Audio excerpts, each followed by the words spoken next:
Hello friends, रेफ fashion में आपका स्वागत है। आज मैं आपको स्टिचिंग के दौरान आने वाली कॉमन प्रॉब्लम के बारे में बताऊंगी। यदि आपने मेरा चैनल सब्सक्राइब नहीं किया तो प्लीज सब्सक्राइब कर लीजिए और घंटी के बटन को जरूर दबाएं ताकि मेरे हर नए वीडियो का नोटिफिकेशन आप तक पहुंच सके। कभी कभी हम देखते हैं कि सिलाई करते समय स्टिचिंग सही से नहीं आ रही है, कभी नीचे धागे में लूपिंग बन जाती है, कभी कपड़ा सिकुड़ जाता है और कभी धागा तैरने लगता है, तो कभी धागे में खिंचाव आ जाता है या धागा खिंचता है। इस तरह की समस्याओं का समाधान आप घर पर ही बहुत आसानी से कर सकते हैं। यहाँ से हम नीडल थ्रेड टेंशन को टाइट और लूज कर सकते हैं। यहाँ से हम बॉबिन की थ्रेड टेंशन को टाइट और लूज कर सकते हैं। हमने ऊपर का धागा और बॉबिन का धागा अलग अलग कलर का इसलिए लिया ताकि हमें पता लग सके कि कौन से धागे में प्रॉब्लम आ रही है। कभी कभी सिलाई करते वक्त कपड़े पर धागे की लूपिंग बन जाती है, इसका मतलब थ्रेड टेंशन सही नहीं है। अब मैं आपको स्टिच करके बताती हूँ कि हमारे कौन सी थ्रेड टेंशन सही नहीं है।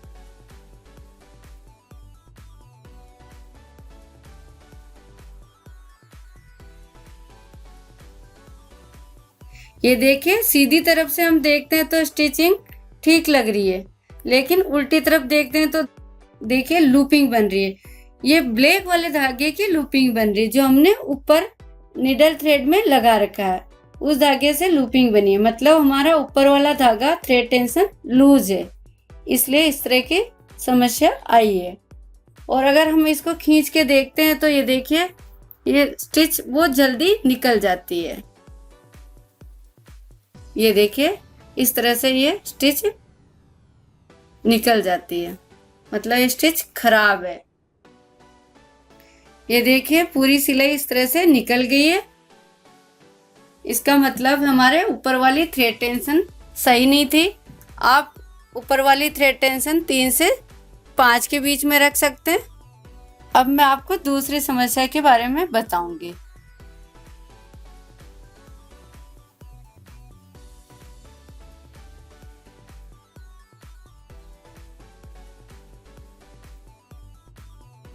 ये देखिए, अगर इस तरह की स्टिचिंग होती है, जैसे हमारा कपड़ा थोड़ा थोड़ा इकट्ठा हो रहा, इसमें सल जैसे दिख रहे हैं, ये आगे का है और ये इस देखिए ये पीछे का है। सल तो पीछे के धागे में भी आ रहा, लेकिन धागे की स्टिच इसमें अच्छी दिख रही है। और ये जो हमारे आगे वाला धागा है, इसकी स्टिच इतनी अच्छी नहीं दिख रही जैसी धागे की स्टिच होनी चाहिए। अगर आपके इस तरह की स्टिचिंग आती है, मतलब ऊपर की थ्रेड टेंशन आपके ज्यादा हो रखी है, उसको आप ठीक कर लें। अगर इस तरह की सिलाई होती है, उस धागे को हम निकालते हैं। देखिए, मैं आपको निकाल के बताती हूँ इस धागे को। ये धागा बहुत जल्दी निकल गया। अगर इस तरह की समस्या आती है तब भी आप ध्यान रहे कि ये स्टिचिंग सही नहीं आ रही है, वो बहुत जल्दी निकल जाता है धागा। अब मैं आपको थ्रेड टेंशन की तीसरी प्रॉब्लम के बारे में बताऊंगी, जो बॉबिन केस की थ्रेड टेंशन है उसके बारे में बताऊंगी।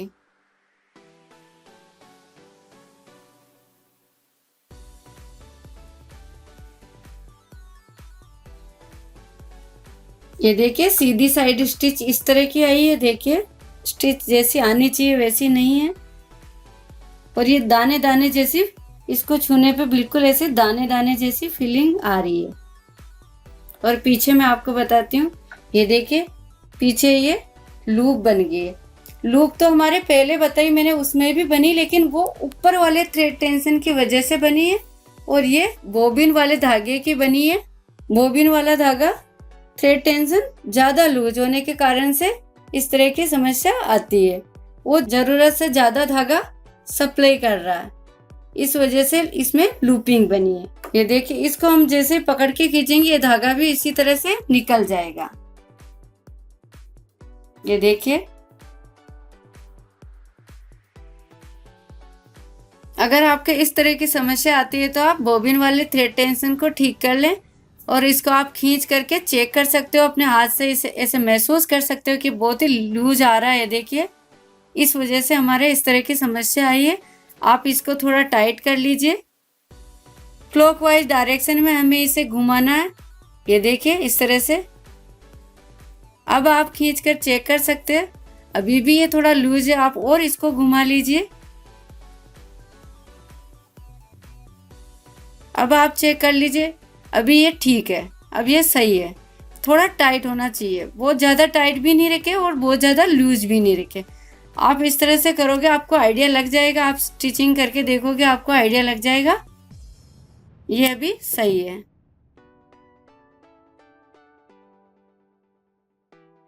अब मैं आपको एक और समस्या के बारे में बताती हूँ।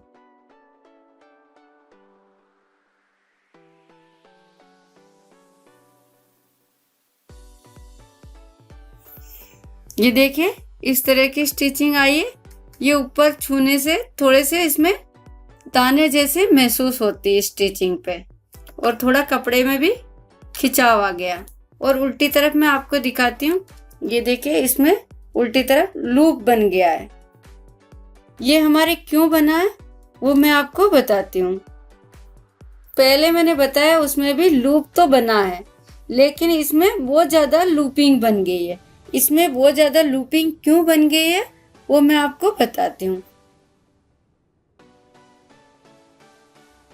ये देखिए बोबिन केस का धागा बाहर निकल गया है, इस वजह से इसमें लूपिंग बन गई है। ये आई होल के बजाय देखिए आई होल में होना चाहिए हमारे धागा यहाँ पे, इसके बजाय ये धागा निकलकर बाहर आ गया है। ये बाहर क्यों आया? बोबिन केस में सही डायरेक्शन में नहीं लगाने पर ऐसी समस्या आती है, और सही लगाना मैं आपको बताऊंगी। ये देखिए बोबिन केस है, इस पे एक प्लेट लगी हुई है। ये देखिए ये चौड़ा है और ये सकड़ा है, ये एरो बना हुआ है एक एरो, और हमें इस बोबिन को भी इसी तरह से डालना है, इसका भी इसी तरह से ये एरो की तरफ धागा खुलना चाहिए। देखिए इस तरह से, इस तरफ धागा खुल रहा है, इसको हमें इसी तरह से डालना है, इस तरह से। तो अब हमें ये बार बार धागा जो निकल कर यहाँ आता है वो समस्या सोल्व हो जाएगी, और आपका धागा ज़्यादा बाहर निकल कर नहीं आएगा। अब मैं आपको एक और समस्या के बारे में बताऊंगी।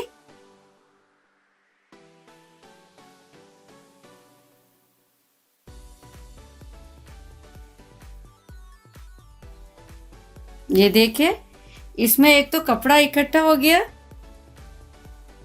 और धागे की स्टिच भी इतनी अच्छी नहीं आ रही है, ठीक ठीक आ रही है, बहुत ज़्यादा अच्छी नहीं है।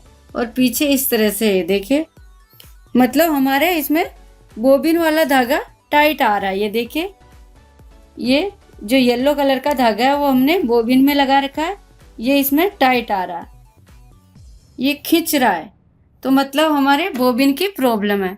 बोबिन थ्रेड टेंशन इसमें टाइट होने से ऐसी समस्या आती है, तो आप उसको थोड़ा सा लूज कर लीजिए तो ये समस्या सोल्व हो जाएगी। अब मैं आपको बताऊं, अगर ये थोड़ा कपड़ा है खींचने, ये देखिए अगर इसको हम खींचेंगे ये टूट गया है। ये देखिए यहाँ से ये टूट गया धागा, क्योंकि ये धागा नीचे वाला धागा टाइट होने के कारण ये खींचने पर टूट जाता है। और आप कपड़े को खींच के चेक कर लीजिए, जो धागा हमारा टूट गया वही धागा टाइट होने के कारण टूट जाता है। और देखिए हमारे ये बोबिन वाला धागा टाइट था इसलिए वो टूट गया, और ये जो हमने ऊपर लगा रखा वो धागा टूटा नहीं है। देखिए ये ऊपर तैर गया, मतलब हमारा ये वाला धागा ऊपर वाला धागा ठीक है, लेकिन इसकी थ्रेड टेंशन टाइट है, इस वजह से ये टूट गया। तो हम उसको लूज कर ले, हम इसको एंटी क्लॉकवाइज घुमाएंगे।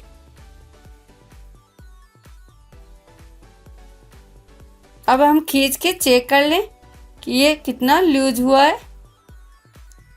अब ये सही है, और इसको भी आप खींच के चेक कर लीजिए इस तरह से, तो आपको पता लग जाएगा कि लूज है या टाइट है। इसी तरह आप इसको भी खींच के चेक कर लीजिए, दोनों धागे की खींचने पर टेंशन बराबर आनी चाहिए। अब हम इसे लगा देते हैं।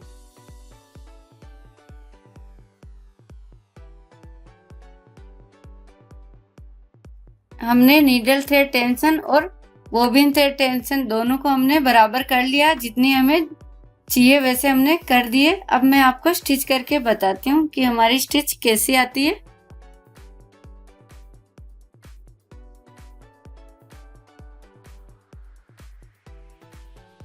ये देखिए, जैसे हमने ऊपर ब्लैक कलर का धागा लगाया है तो मेन तो ब्लैक कलर का ही दिख रहा, लेकिन जो बोबिन का धागा है वो येलो कलर का, उससे बंद लगा हुआ है, ओनली छोटा छोटा बंद लगा हुआ, वो आपको इसमें हल्का हल्का दिखाई दे रहा होगा, क्योंकि हमने अलग कलर का धागा इसीलिए लिया ताकि आपको अच्छे से दिखाई दे इस पे।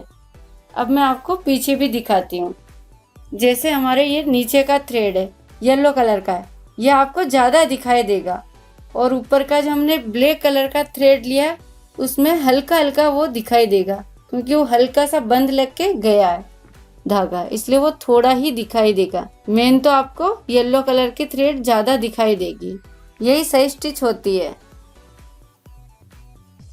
इस तरह से आप घर पर ही सिलाई में आने वाली समस्याओं को ठीक कर सकते हो, और इससे आपका समय और पैसा दोनों की बचत होगी। और इसी तरह की छोटी छोटी समस्याओं के लिए मैं वीडियो बनाती रहूँगी। और अगर आपको सिलाई में कोई समस्या आती है तो आप मुझे कमेंट्स में लिखें कि हमें ये सिलाई से संबंधित ये प्रॉब्लम है, मैं उस पर आपके लिए वीडियो ज़रूर बनाऊँगी। फ्रेंड्स, आप मेरे वीडियो को ज़रूर लाइक व शेयर करें। थैंक्स।